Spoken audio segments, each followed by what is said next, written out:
What is up, y'all? It's your girl Brand New, and I am back in the building. And honey, this time I am back to talk to you guys about Ready to Love. This is season 2.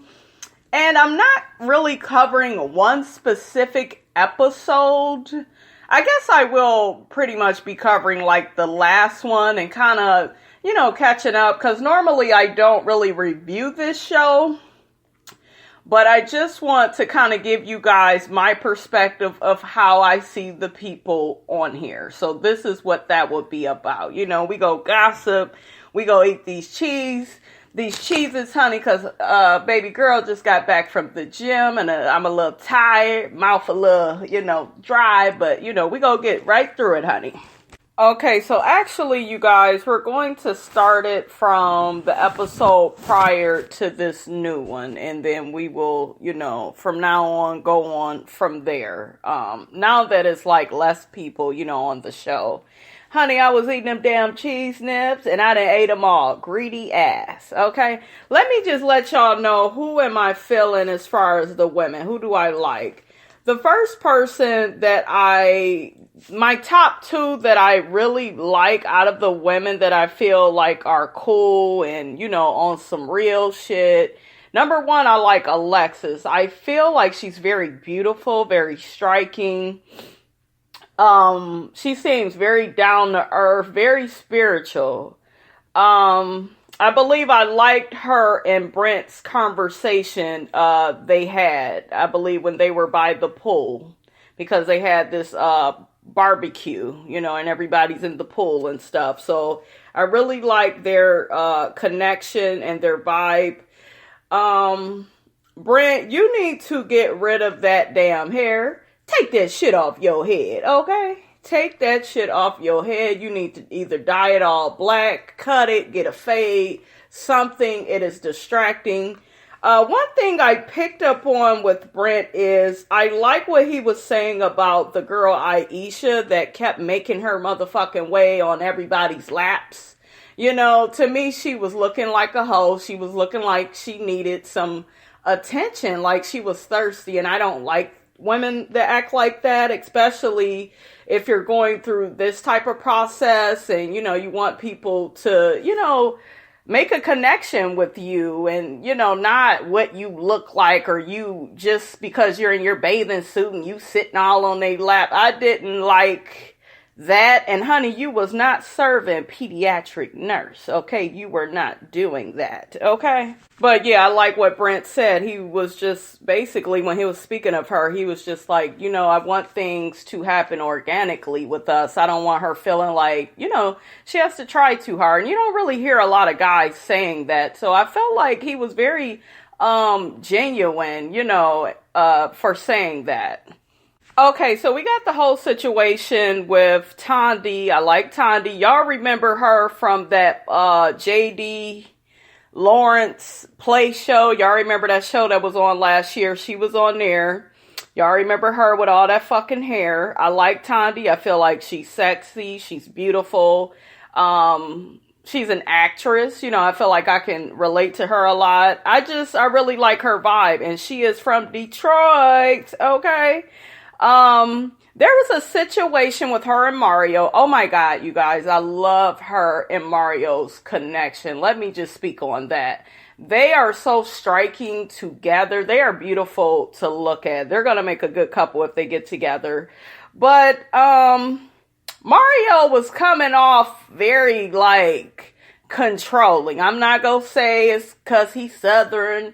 A lot of men, you guys, they are very controlling. I don't care what any of these men say. You don't need to make a big deal of that. Like me and my man, we were watching the show and even he was like, why is he taking what she's saying in the wrong way? Like she was just like, yeah, I'm the squirter. I'm squirting you. She had a water gun. And he was like, well, I know she's talking about the gun, but I don't like her making all these sexual references in front of all these guys. First of all, Negro, she ain't yours. Okay. She don't belong to you. She got her eye on you and you got your eye on her. We get it. But, she is not property. She has a mouth. She has a right to express herself. She was kind of telling Divine, how she felt and she doesn't like to be controlled in that way by some man, especially some man that, she's really feeling. She really likes Mario and it really hurt her feelings. So she had a little episode, where she was crying and, feeling away because of how Mario was treating her. He was acting as if she was acting so inappropriate. I didn't feel like it was inappropriate for her to say she's the squirter.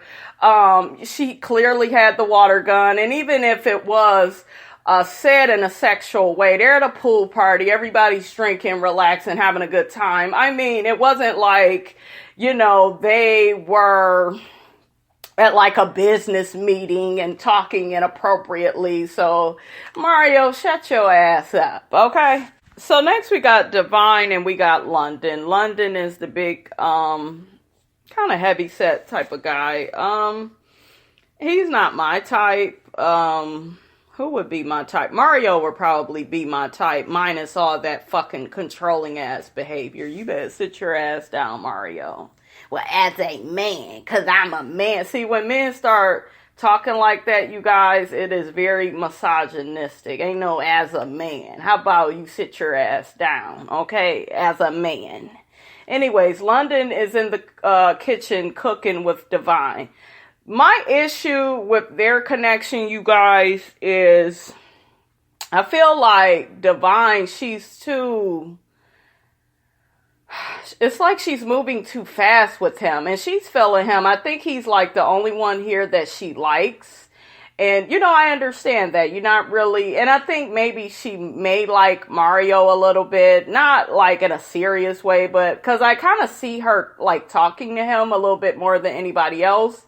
But, I don't know. I just feel like she's not open to the full process. It's just like, I like London and I just want to talk with him all day. And, it's just like, you got to open yourself up, to these other guys, because we all know how these type of shows go where, you're feeling somebody and then it doesn't work out with that somebody. And even in the dating world, you should always be dating, like 3 people at a time. Because what if it doesn't work out with the person you feeling the most? You just really got to look out for that. And I didn't really care for her, the way she acts, like when London is spending time with Alexis, she's like staring and, watching everything that they're doing in the pool. I'm like, girl, sit your ass down. Okay, it is not that serious. But I'm feeling Alexis's, her vibe, more than Divine's. Like, if I was a guy, I'd probably be more into Alexis because she just seems more down to earth, more spiritual, more grounded, more relatable, approachable. Even her face and her hair, everything is very like natural looking. And not that Divine looks bad at all. She's stunning, beautiful, very beautiful woman. But it's just something, can't put my good finger on it, you guys. It's something kind of superficial with her. But, her and London, though, they look cute too. So I'm not going to be mad either way. If she ends up with London or Alexis does, I'm cool with it. It's just very interesting to me that Mario moves on to Riva as soon as he has an issue with Tandy. And that is how these men think, ladies. And it just lets you know that Divine is not playing his game the right way. You're putting all your eggs in one basket with London. And I'm hoping that Tandy does not do that, because I feel like I only kind of see her with Mario. But yeah, he's all in the pool with Riva. Their connection seemed cool. Riva had mentioned that they are both grandparents and they would be the hottest grandparents in town. But there's something about Riva, in my opinion, that seems very standoffish and closed off. It's kind of like she's been hurt before, like we all have, and she has a wall up, and you can't really have a wall up when you are doing a show like this. You gotta kind of all, let it all hang out, let it rip, honey. My only issue with Mario on this episode is this whole, I don't know, I don't like this whole thing that he told Ashima about how Tandy blew up on him. Nigga, didn't nobody blow up on your ass, okay? She didn't go off on you. She's just letting you know I'm a strong woman. This is who I am. I have a big personality. I love everything that Ashima was telling him about how she is as a woman, and Tandy is the same way. And you could tell Mario is like an alpha male, but Tandy is an alpha female. And she's still a woman. She still was trying to listen to what he was saying, and she was crying, and I think she was crying because she's really feeling him, and she doesn't want to like throw him off or offend him. And I just feel like if somebody is really feeling you, they're not going to use something like that against you. You know what I'm saying? So I just felt like I didn't really understand where Mario was coming from. I didn't feel like she was being overtly sexual at all, And I could totally relate to Tandy when she said, I'm always being myself, and I got this big personality, and it just always seems like it's just too much for people, and they try to tear me down. I personally can relate to that, and that is not a good feeling at all. As people, we're people, and we have our certain personalities for certain reasons, and it's just, I don't like that controlling shit that Mario was trying to do with Tandy. Let her be who she is. And I think that that's really why she was crying, because it's a frustration. And it's a theme that has played out in her life and in her relationships. So she ends up crying to Mario, and he's all up on her, and they make up. They are really cute together. Mario, I got my good eye on you, honey. So after Tandy and Mario, they make up, Reva's kind of in the pool and feeling a certain way because she sees Mario is, now hanging back out with Tandy, and she was just all up on him in the pool. And, she has an issue with that, but she claims that, she sees what this journey is about, all of them getting to know, each other. And she says she's going to step her game up. But Reva, you're just closed off, period. At least I think with Tandy, Mario feels like, wow, this woman laughs with me. She was just crying to me, expressing herself and how she feels. She's very open. That's very attractive for a man, because he can kind of gauge how you will be in different situations. Or are you going to be that woman that kind of holds her feelings all inside and all bottled up, and you're just stone faced all the time? There's really no expression or emotion coming from you. Men don't really like that. They don't respond well to that. So at the end of the day, I feel like Mario and Tandy are really going to be an item. I really do believe that. Okay, honey. So we got, what's her name? Kimber. And we got, yeah, her name is Kimber. That's different. I never heard that name. She's a realtor. She seems, what is she? She's about my age. She seems a little bit on the immature side, in my opinion. Don't get me wrong, Jimmy is not too far off either. He's a bit of a kid, his damn self. She's attractive, you guys. She has a nice body. I was like, God damn, girl. Shit, that girl is thick and stacked, honey. I know that's right, honey. That's how I am. But Jimmy is talking to her. They're by the pool, and she's kind of sitting on his lap. And he gets to talking to her about some guy, I guess she was telling him about, that was locked up. And she's just like, why are you even bringing this up? And he is just like, well, when the last time you talked to dude, send him a letter or this, that, and the third. And she got hella offended and was upset. I honestly didn't see the big deal with what he was asking, because you're on a show called Ready to Love. And if you was dealing with some motherfucking inmate, I mean, hell, inquiring minds want to know, honey. They, people want to know, is there still some feelings there? And, she's feels really disrespected, and she walks away suddenly, tells Jimmy he's dead to her. And right before that, Jimmy is not innocent, because he's antagonizing her, talking about, oh, well, I want to see you get big mad. Why are you trying to purposely piss this woman off? So in my opinion, that made Jimmy look childish and stupid, just ignorant.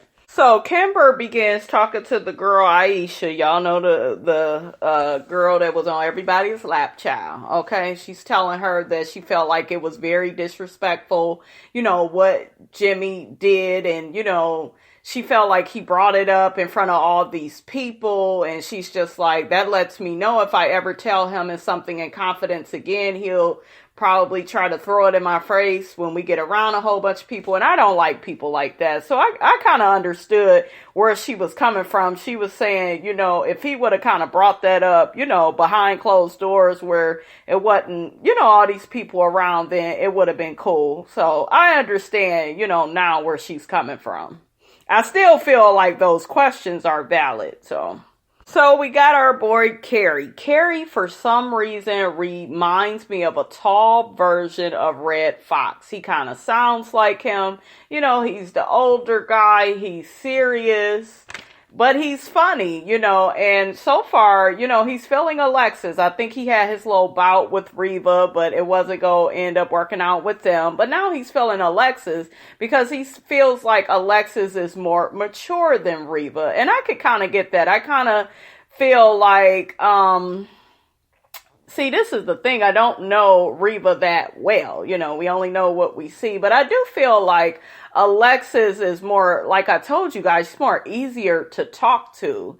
And then on top of that, she's attractive. Like, it's a natural attractiveness where there isn't a lot of makeup. There isn't a lot to try to figure out or find out like the rest of the women. To me, her and Tandy, like I said, they're about my faves, because they're very transparent women. And Jimmy is having a ball with her, laughing, telling a few jokes and shit. She's having a good time. I'm just interested in how Alexis is going to play her cards, because you got London, and she really crazy about London. You got Carrie. So I'm interested in knowing who she's gonna reside with, honey. Who's gonna be her man? Who's gonna be her boo-boo, honey? Mario, you ain't shit. Nigga, you ain't shit because you got yourself in some trouble. You got Aisha on your lap. He all grabbing her around her waist. When you saying all this shit to Tandy, and y'all know I get it's a dating show. Everybody's supposed to get to know each other. But you could have told that lady to get up off your lap. You felt like that was inappropriate. You didn't say that. He's smiling, y'all, from ear to ear. I said, look at these niggas on this show. Always trying to preach. Okay? Always trying to tell somebody how they should act and how they should behave. And look at what you doing, Mario. You sly devil, you, honey. I like how Brent pointed out, he's the guy with the salt and pepper hair. I like how he pointed out what Aisha was doing. He accused her of, using the same tactics she pulled on him with Mario, being all on the lap and flirty. And, she had been doing that, with him. And he's thinking